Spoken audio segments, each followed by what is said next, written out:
The Great Hall of the Galactic Council was the largest building ever made by any species.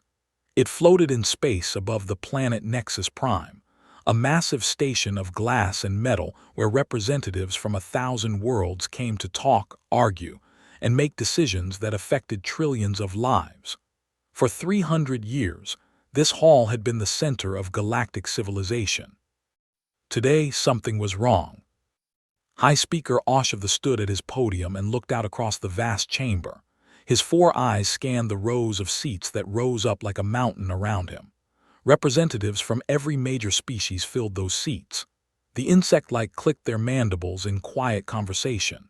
The ancient Eth sat motionless in their dark robes, their faces hidden.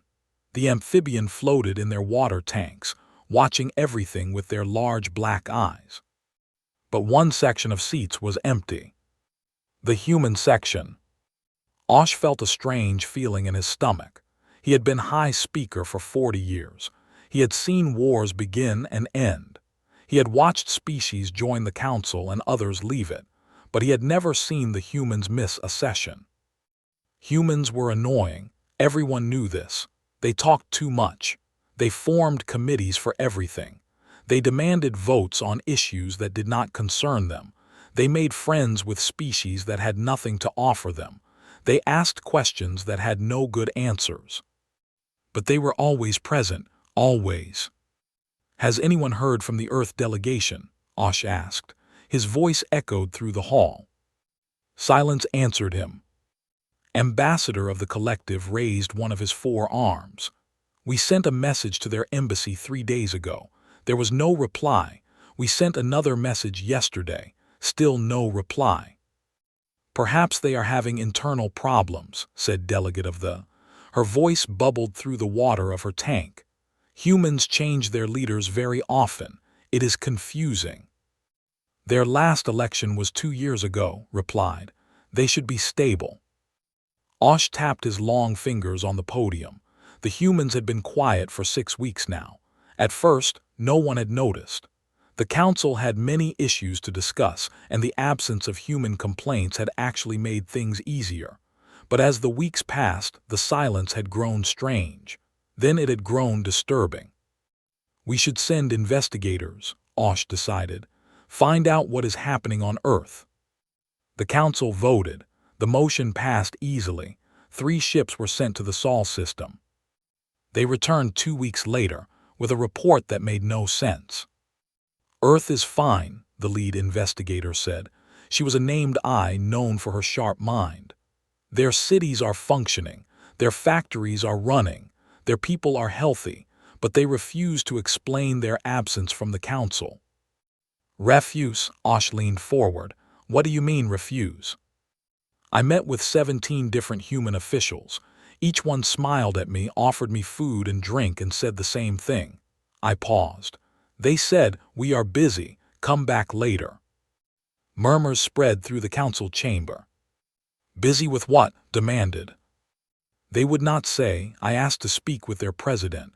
I was told she was unavailable. I asked to speak with their military commanders, also unavailable. I asked to speak with anyone who could explain what was happening." I shook her head. "They just smiled and repeated that they were busy." Osh felt the strange feeling in his stomach grow stronger. He had dealt with humans for decades. They were many things, but they were never mysterious. They explained everything, often in too much detail. They wrote reports about their reports. They shared information whether you wanted it or not. This silence was not normal. It was not human. "There is more," I said. "Their shipyards are active, very active. I detected construction on a massive scale in orbit around Jupiter. When I asked about it, I was told it was routine maintenance." "How massive?" asked Elder N of the Eth. His voice was dry and ancient, like wind through dead leaves. It was the first time he had spoken in 3 sessions. "At least 200 ships," I said. "Perhaps more. The scans were unclear, as if they were being deliberately blocked." The chamber fell silent. 200 ships was a significant fleet. The humans maintained a defense force, of course. Everyone did. But they had never built on this scale before. What kind of ships? Elder N asked. Unknown design, larger than anything in their current fleet. I could not get close enough to see details. Osh made a decision. He activated the direct communication channel to Earth. It took several minutes to connect, but finally a human face appeared on the great screen that dominated one wall of the chamber. It was not the president. It was not any official Osh recognized. It was a young woman in a simple uniform with short dark hair and calm eyes. "This is the Galactic Council," Osh said, keeping his voice formal. "We demand an explanation for Earth's absence from Council proceedings. We demand to know what you are building in your shipyards. We demand answers." The young woman looked at him. Her expression did not change. "The Council has received our position," she said. "Diplomacy has failed us. We will handle this ourselves." "Handle what?" Osh felt his voice rising. "What are you talking about? What has failed? We have procedures for complaints, processes for disputes. If Earth has concerns, there are proper channels." "We have used your channels for 100 years," the woman interrupted. Her voice was still calm, but something in her eyes had changed. Something cold had entered them. "We have followed your procedures. We have filed your forms. We have attended your meetings and made your arguments and respected your votes." She paused. "And our people have died. Our colonies have burned. Our children have been taken and sold like animals, while you debated and discussed and expressed your deep concern." Osh felt cold. He knew what she was talking about. Everyone in the chamber knew. The situation is complicated," he said carefully. "There are trade agreements, diplomatic considerations, concerns about escalation." 12 colonies, the woman said. 2 million humans taken as slaves in the last 10 years alone, and your council voted 17 times against any military response. 17 times. Those votes were based on careful analysis of the broader situation. Those votes were based on money. The woman's voice finally showed emotion. Cold, controlled anger. The trade with the buy their minerals.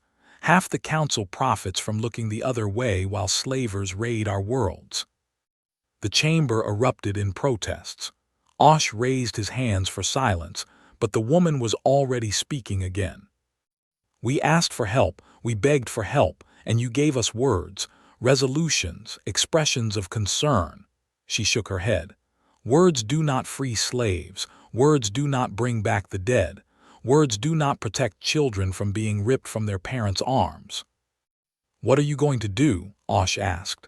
The question came out as a whisper. The woman smiled. It was not a friendly smile.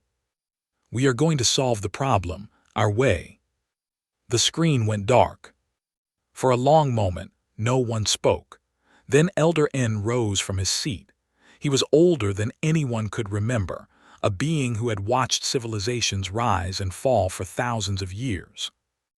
"I suggest," he said quietly, "that we begin preparing for what comes next." "What does that mean?" demanded. The ancient Eth looked at him with eyes that had seen too much. "It means the humans have stopped talking, and when humans stop talking, it is because they have decided to act." He turned and walked toward the exit.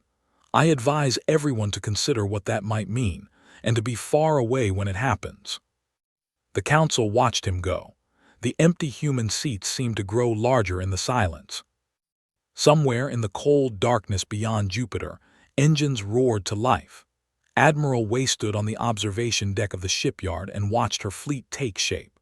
Through the thick glass, she could see dozens of ships hanging in the darkness of space. Workers in small craft moved between them like insects around a hive. Sparks flew as welders joined metal to metal. Massive engines were lifted into place by robotic arms. It was beautiful, it was terrible, it was necessary. "Admiral, the latest production report." Turned to accept the tablet from her aide commander, she scanned the numbers quickly. 247 ships completed, 32 more in final assembly. All weapons systems tested and operational, crews trained and ready. "We are ahead of schedule," she said. "Yes, Admiral, the workers have been putting in extra shifts, volunteers, all of them." Nodded. She was not surprised. When word had spread through the military about what they were building and why, there had been no shortage of volunteers. Every person on this station had lost someone to the... Every person had a reason to work a little harder, sleep a little less, push a little further. She walked along the observation deck, her eyes moving from ship to ship. These were not the vessels the galaxy knew. Human ships in Council space were designed to match the standards of other species. Medium-sized, moderately armed, nothing that would frighten anyone. These ships were different. They were larger, much larger. Their hulls were covered in armor plating that could absorb hits that would destroy a normal vessel. Their weapons were new designs that had never been shown to the Council, and their engines used a technology that humans had kept secret for 50 years. Fold drives. The Council used standard FTL travel. It was fast, but it was predictable. You could track ships as they moved through space. You could see them coming hours or days before they arrived.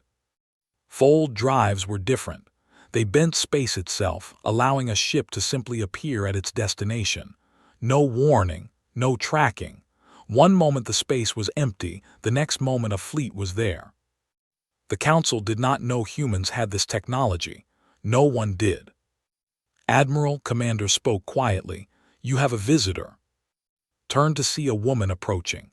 She was small and thin, with hair and tired eyes. She wore simple civilian clothes, not a uniform, but came to attention anyway. "Madam President." President Sarah waved her hand. "Please, Admiral, we are past formalities." "Relax slightly. I did not expect you here, ma'am." "I wanted to see it for myself." The President moved to the window and looked out at the fleet. All those ships, all that power. She was quiet for a moment. "My grandfather was taken by the... Did you know that?" "No, ma'am, I did not." "I was 7 years old. He was visiting my aunt on Horizon Colony when the raid came. They took everyone they could catch, killed everyone they could not." The President's voice was steady, but her hands gripped the railing tight. "We never found out what happened to him. We never even found a body to bury." Said nothing. There was nothing to say. Every human had a story like this. Every human had lost someone. "The Council sent a very nice letter," the President continued. "They expressed their deep sympathy. They promised to look into the matter. They formed a committee." She laughed, but there was no humor in it. "That was 38 years ago. The committee is still meeting." She turned to face. "No more committees, Admiral. No more letters. No more waiting for people who will never help us." Her eyes were hard. "End this. End it completely." "Yes, ma'am." The President nodded and walked away, watched her go, then turned back to the window. Far away, on the edge of human space, the colony of New Helsinki was preparing for something it did not fully understand.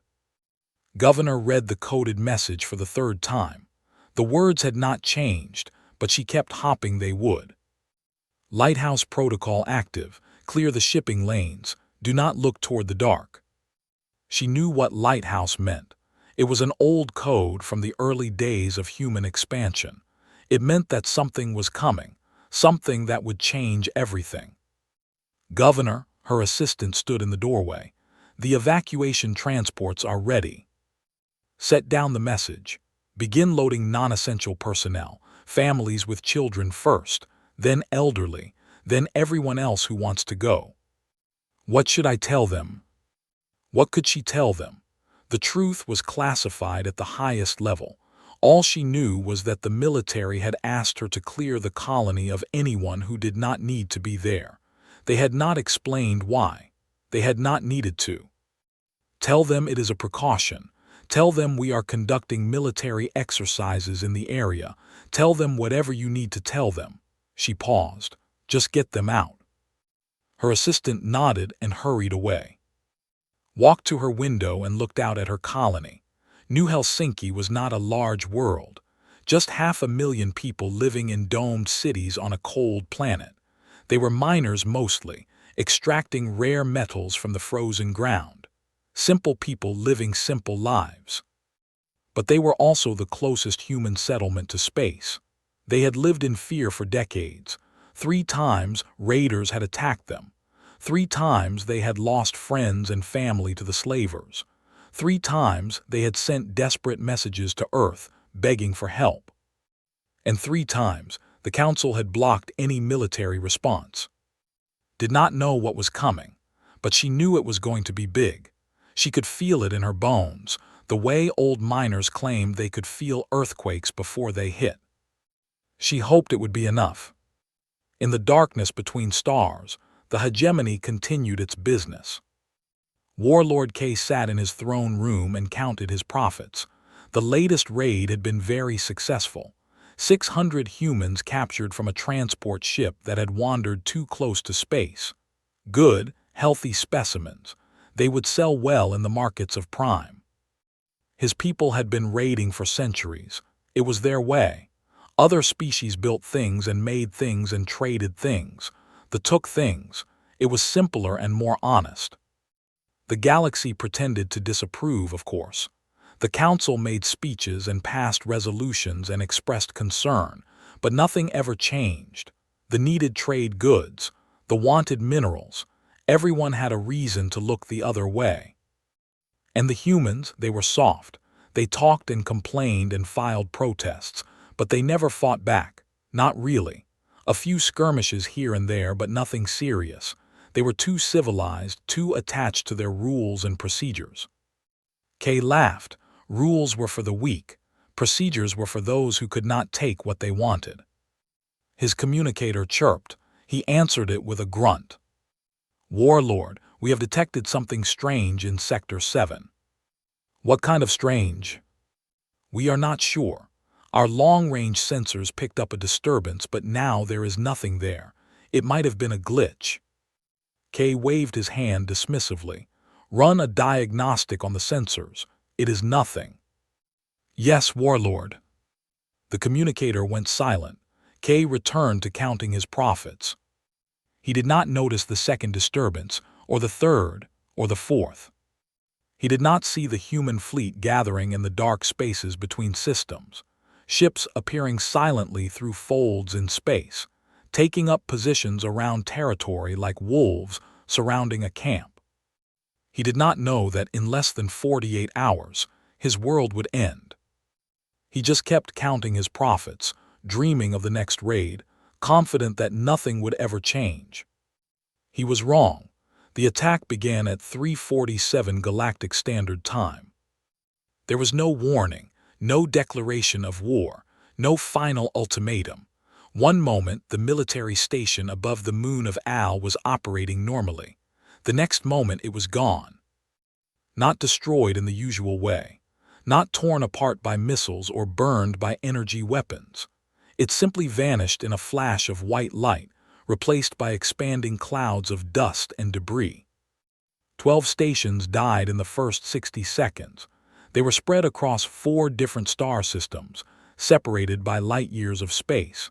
It should have been impossible to hit them all at once. No fleet could be in that many places at the same time. But the humans were. Admiral stood on the bridge of her flagship, the Prometheus, and watched the first phase unfold. Around her, officers called out reports in calm, steady voices. Every target hit, every station destroyed. No human casualties. Phase 1 complete, Commander reported. Moving to Phase 2. Execute. The fleet moved, not slowly like normal ships traveling through space. They simply vanished and reappeared somewhere else. Fold drives bent reality itself, letting the human ships be everywhere at once.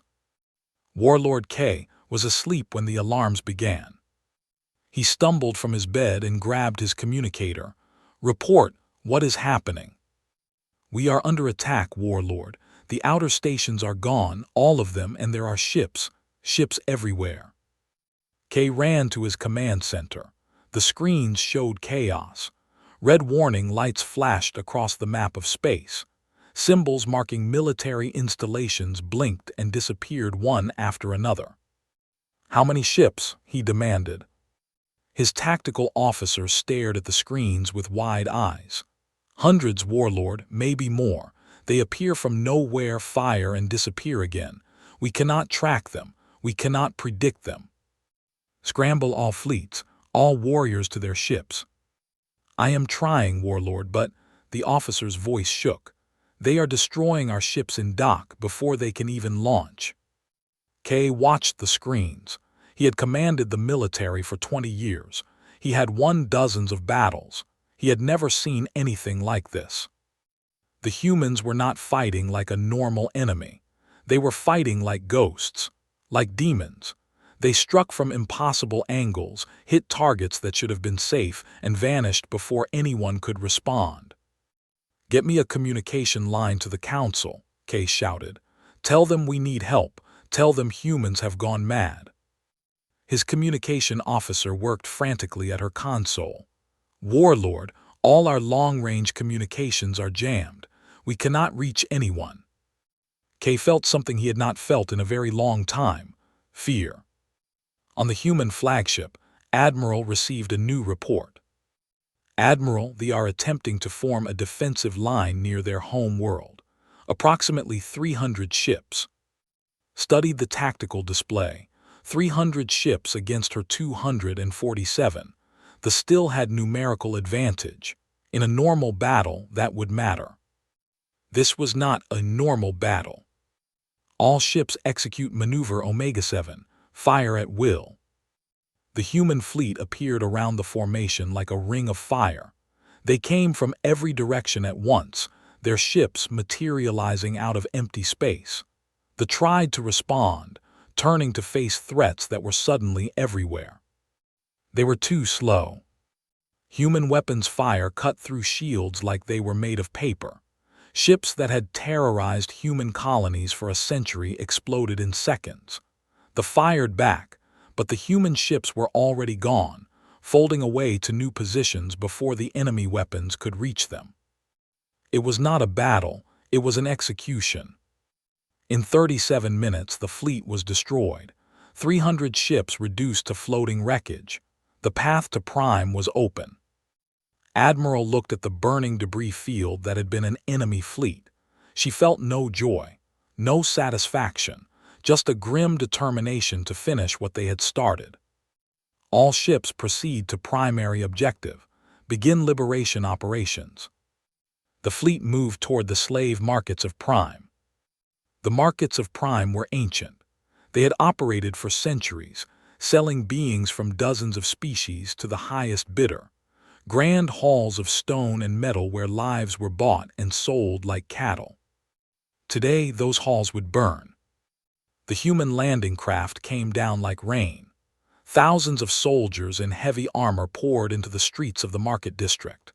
They moved with perfect coordination, each unit knowing exactly where to go and what to do. Sergeant Maria Santos led her squad through the chaos. Around her, warriors tried to organize a defense. They did not succeed. Human weapons cut them down before they could fire a shot. "Building 12 this way," Santos shouted. Her squad followed her through a massive doorway into one of the slave halls. The sight that greeted them made her stomach turn. Cages, hundreds of cages stacked from floor to ceiling, and in those cages people, humans, beings from a dozen species, all of them thin and dirty and terrified. "We are here to help," Santos announced, her voice amplified by her helmet. "Do not be afraid, we are taking you home." Her squad began opening cages. The prisoners stumbled out, many of them too weak to walk. Human medics appeared, distributing food and water, treating wounds, carrying those who could not move on their own. A young girl grabbed Santos by the arm. She was human, maybe 12 years old, with matted hair and hollow eyes. "Is this real?" the girl whispered.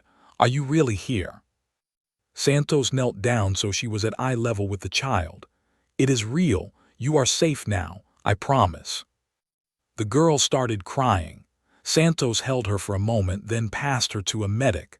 There were more cages to open, more people to save. Across Prime, the same scene played out again and again. Human soldiers moved through slave markets, through labor camps, through breeding facilities where they raised humans like animals. Everywhere they went, they found victims. Everywhere they went, they set them free. Admiral received regular reports: 200,000 freed, 500,000, 1 million. The numbers kept climbing. Admiral, Commander approached with a new message. The leadership has requested a ceasefire. They want to negotiate surrender terms. Read the message, she set it aside. Tell them no. Blinked Admiral. We did not come here to accept their surrender. We came here to free every single person they have enslaved, every single one. His voice was hard as steel.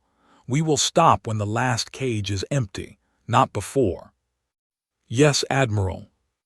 The liberation continued. Human ships landed on moons and asteroids throughout space, finding hidden camps and secret facilities. No one was left behind. No one was forgotten. On the third day, Warlord K was found hiding in a bunker beneath his palace. Human soldiers dragged him out into the light. You cannot do this, he screamed. The Council will punish you. There are laws, there are rules. The human commander looked at him with cold eyes. You should have thought about laws and rules before you took our children. K was loaded onto a transport with the other surviving leaders. They would face trial in human courts under human law. By the end of the 6th day, it was over. The hegemony had ceased to exist. Their military was destroyed. Their markets were ashes. Their leaders were prisoners. And 2.3 million beings who had been slaves were free. Admiral stood on the bridge of the Prometheus and looked at the reports. Humans saved, saved, saved, saved. Every species that they had preyed upon, rescued by human hands. She thought about her grandfather, taken in a raid 40 years ago. She thought about all the families who would finally have answers, finally have closure. Ma'am, Commander approached. The Council is demanding to speak with you. Smiled, but there was no warmth in it. Let them wait, we are busy. She had promises to keep. She had people to bring home. The Council could wait. The Galactic Council had never seen anything like it. Representatives from every major species packed the great chamber. They stood in the aisles and crowded the balconies. Some had traveled for days to be here, dropping everything when news of the human attack reached them. High Speaker Osh looked out at the chaos and felt very old. Order, he shouted. We will have order. The chamber slowly quieted. Thousands of eyes turned to face him. Most of those eyes were angry. Some were frightened. A few, he noticed, held something that looked almost like hope. We are here to discuss the human attack on the hegemony, Osh began. An attack launched without council approval, without declaration of war, without any attempt at diplomatic resolution. An act of aggression, shouted Ambassador of a violation of every treaty we have signed. Murmurs of agreement rippled through the chamber. The humans must be punished, continued. Economic sanctions, military response, complete isolation from galactic society. They cannot be allowed to simply destroy a sovereign nation whenever they feel like it. More agreement, more shouting. Osh raised his hands for silence. I have called for the human ambassador to explain his government's actions. He has agreed to appear before this council. The great doors at the far end of the chamber swung open. Ambassador James walked in alone. He was a tall man with dark skin and hair. He wore a simple suit, not the elaborate robes that most ambassadors preferred. His face showed no fear, no shame, no apology. He walked slowly down the long aisle to the center of the chamber, every step echoing in the sudden silence. When he reached the speaker's platform, he stood quietly and looked around at the assembled representatives.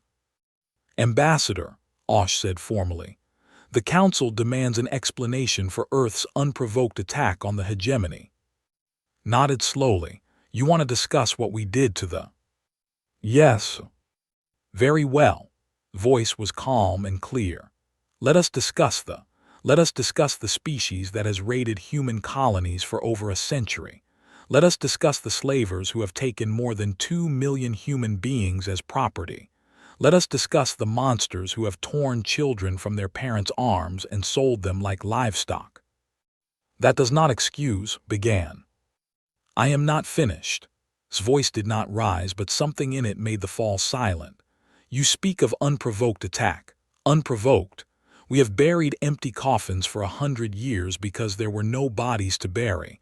Our colonies have been burned. Our people have been tortured. Our families have been destroyed. And you call our response unprovoked. Osh stepped forward. Ambassador, the Council has procedures for addressing these concerns. There are diplomatic channels. We used your channels, turned to face him. For 100 years we used them. We filed complaints. We presented evidence. We begged for military intervention. And what did we get? Resolutions, statements of concern, committees that met year after year and achieved nothing. He looked around the chamber. I have the records. Would you like me to read them? 117 formal complaints filed by Earth. 117 times we asked for help. And 17 times we requested military action against the 17 times. Paused. 17 times this council voted no. Those votes were based on careful analysis of the broader situation, Osh protested. There were concerns about escalation, about trade disruptions. About money. His voice was cold. Let us be honest, the profit from trade, the buy minerals. Half the species in this chamber have financial relationships with slavers, and those relationships were more important than human lives. The chamber erupted in protests. Representatives shouted denials and accusations. Osh called for order again and again. Finally, Elder N of the Eth stood. The ancient being raised one withered hand, and somehow the chamber fell silent. Everyone knew the Eth. Everyone knew how long they had watched the galaxy. When they spoke, others listened. Ambassador, N said, his voice like dry wind. What is done cannot be undone. The hegemony is destroyed. But you understand that your actions have consequences.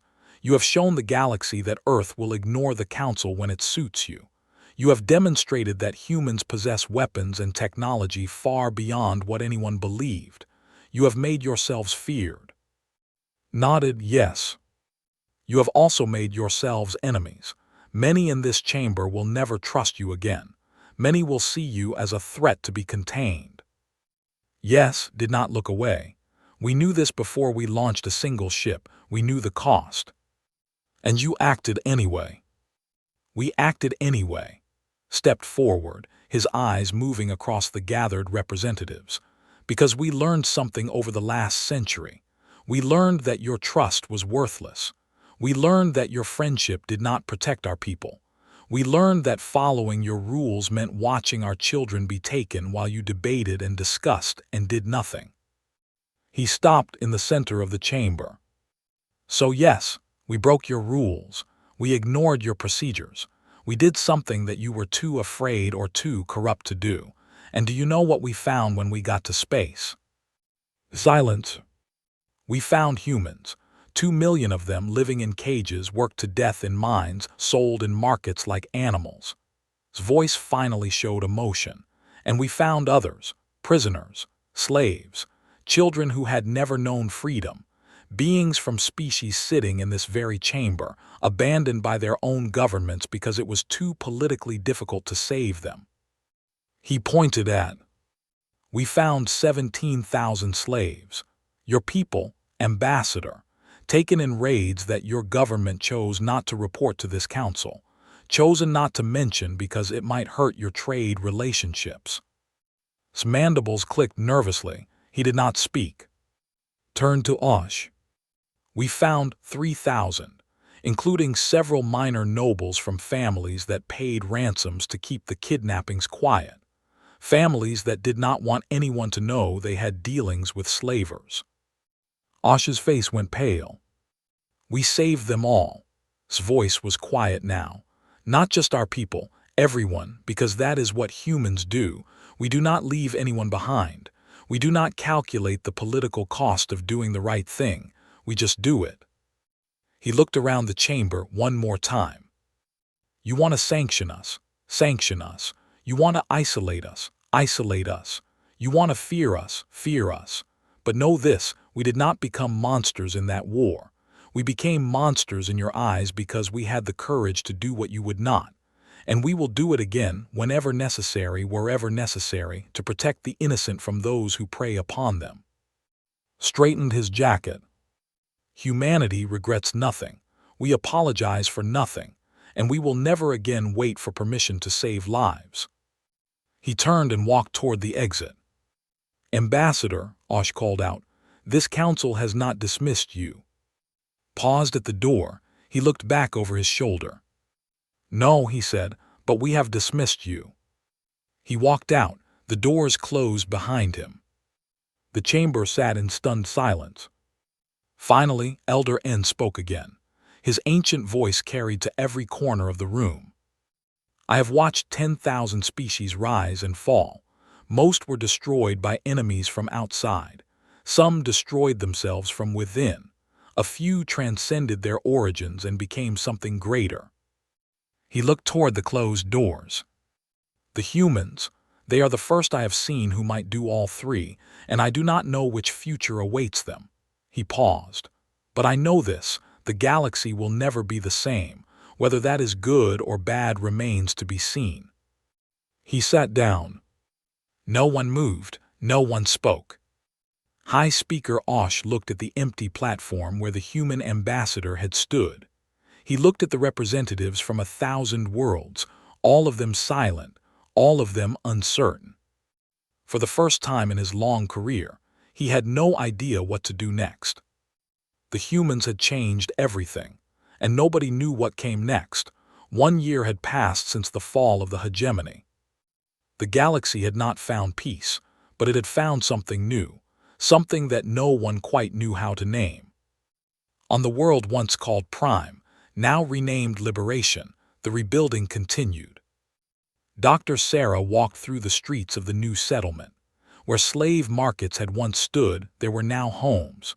Where torture chambers had operated, there were now hospitals. Where millions had suffered, millions now lived free.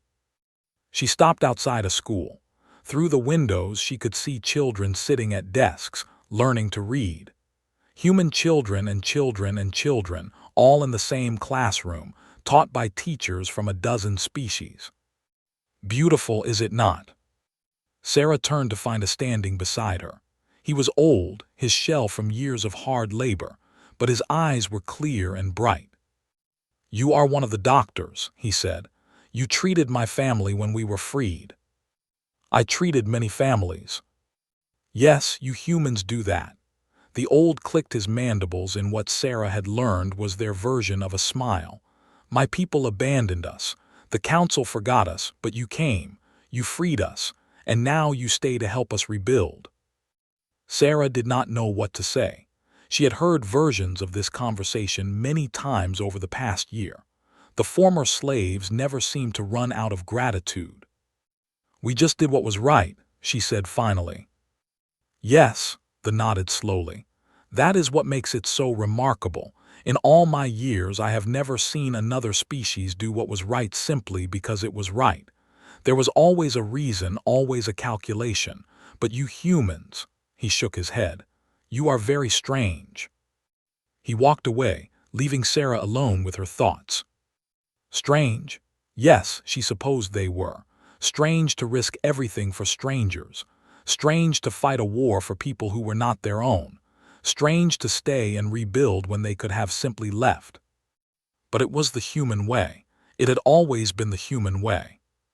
Far across the galaxy, on Nexus Prime, the Galactic Council was learning to live with the new reality. High Speaker Osh sat in his office and reviewed the latest reports. Human trade ships moved freely through Council space. Human diplomats attended sessions again, quiet but watchful. Human military vessels patrolled the former territory, protecting the rebuilding efforts from opportunists who might try to fill the power vacuum. The council had debated sanctions for months. In the end, they had passed nothing. How could they? The humans had freed slaves that the council had ignored for a century. The humans had saved beings from species that sat in this very chamber. The humans had done what everyone knew should have been done, what everyone had been too afraid or too corrupt to do. Punishing them for it would have been absurd. Even those who hated what humanity had done could see that. But everything had changed. The comfortable assumption that humans were minor players in galactic affairs was dead. The convenient belief that they were too peaceful, too civilized, too attached to rules to ever be a real threat was gone. Every species now looked at Earth and wondered what else the humans were hiding, what other technologies they had developed in secret, what other actions they might take if pushed too far. Fear had entered the galaxy, but something else had entered too. Hope. Ambassador's words had spread far beyond the council chamber.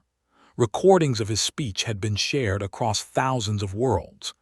Beings who had lived under the threat of slavers and raiders for generations had heard his promise.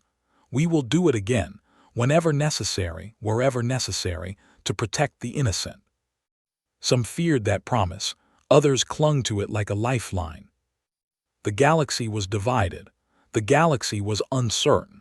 The galaxy was watching to see what the humans would do next. On Earth, President Sarah addressed her people. She stood on a stage in front of the United Human Government building, the same building where her grandfather had worked before he was taken. Behind her stood representatives from every human colony, every human nation, every human faction. They were united now. The war had done that, if nothing else. 1 year ago, she said, we made a choice. We chose to stop waiting for others to help us. We chose to stop asking permission to protect our own. We chose to act. The crowd was silent. Millions watched on screens across human space. That choice cost us. We have made enemies. We have lost friends. We have spent resources that we can never recover. And some will say we were wrong. Some will say we should have waited. Some will say we should have trusted the system, followed the rules, respected the process. She paused. To those people, I say this. Come walk through the streets of liberation with me. Come meet the children who were born in cages and now go to school. Come speak with the mothers who thought they would die as slaves and now hold their bobbies in freedom. Come see what we accomplished, and then tell me we were wrong. The president looked directly into the cameras.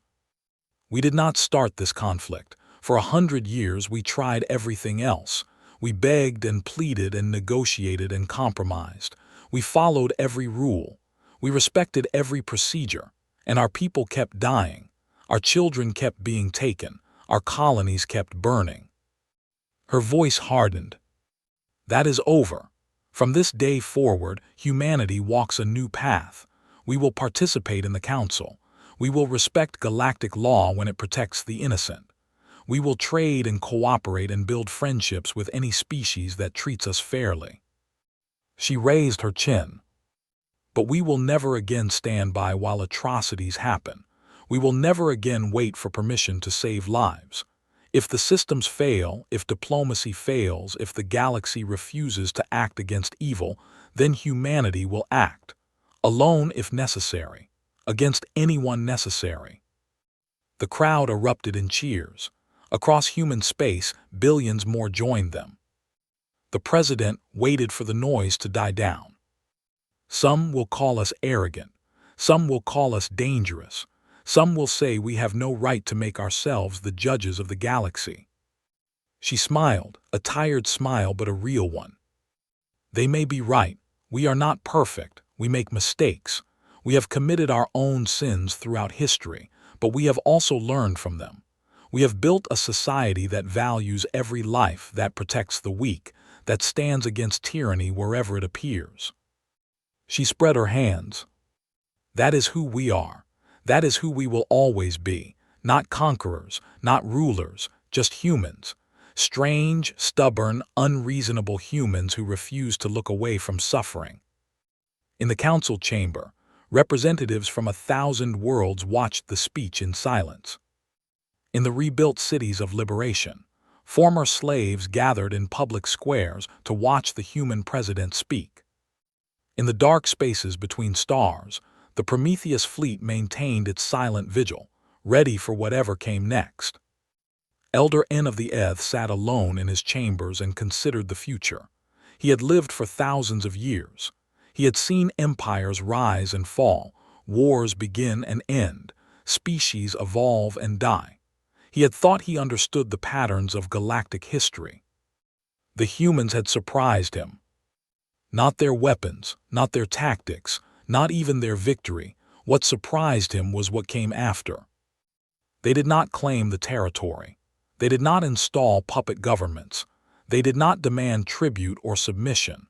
They simply freed the slaves, punished the guilty, and began rebuilding. They treated former enemies with justice rather than vengeance. They helped species that had refused to help them. It was not logical. It was not efficient. It was not what any other species would have done. But it was beautiful.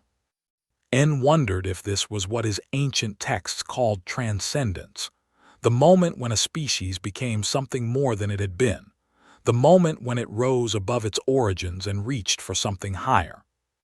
Perhaps, perhaps not, only time would tell. But for the first time in centuries, the old Eth felt something he had almost forgotten. Hope. The galaxy had a new power in it, a strange power.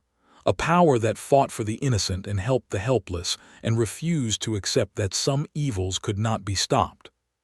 The humans had announced themselves to the galaxy, not with words but with deeds. And the galaxy would never be the same. Above Earth, the sun rose on a new day. Ships moved through orbit, carrying goods and people and dreams to the stars. Children looked up at the sky and imagined the adventures that awaited them. Humanity had taken its place among the stars, not as conquerors, not as subjects, not as followers. As something new, something the galaxy had never seen before. Something that even the oldest species could not predict. Something human. And the story was only beginning.